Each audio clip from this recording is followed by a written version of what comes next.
when I was an agent, I had a front row seat to peak performance, right? To the difference between the people that made it and stayed there and the ones that didn't, right?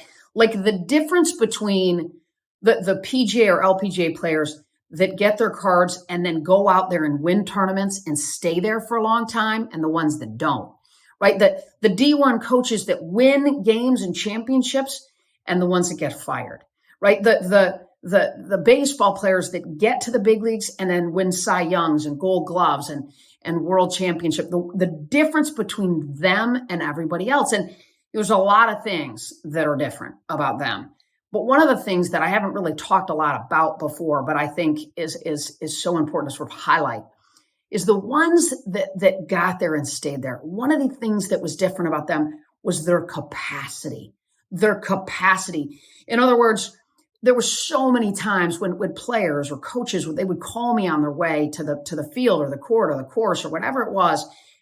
And the amount of stuff going on in their life was enormous. Stuff coming at them, right? Physically or personally coming at them. But yet I would also see them step out on the court or the course and deliver and get it done and find a way and execute. I mean, I remember on so many occasions, right, Smoltz calling me onto the way to the field and the stuff coming at him. And then he would step out on the mound and he would throw strike after strike. He'd sit guys down and he'd win a game. And I thought, man, if the world knew what was coming at this guy right now and what he did, they wouldn't even believe it. I mean, they already think he's incredible, but they don't even realize what's coming at him. Or I remember when Izzo, there was a period when his mother-in-law was living with them because she was dying, and it was hard. It was a lot, obviously.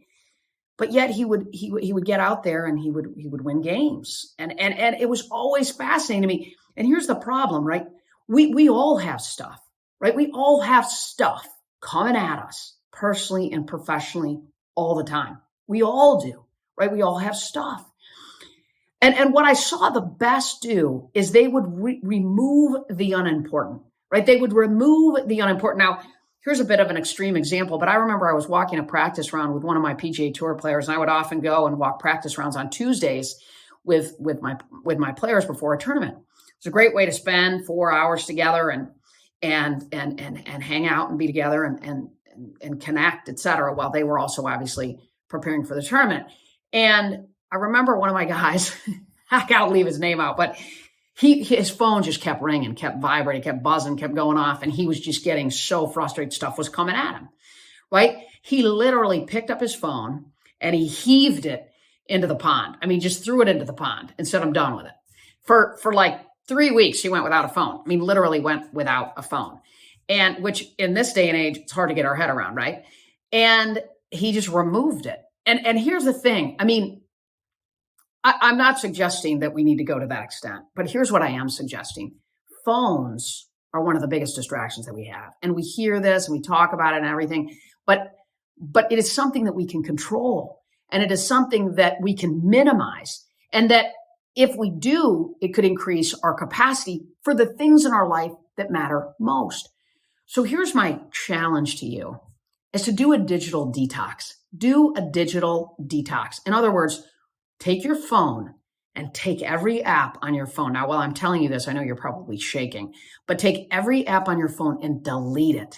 Get rid of it. Delete it. And then go through the next week.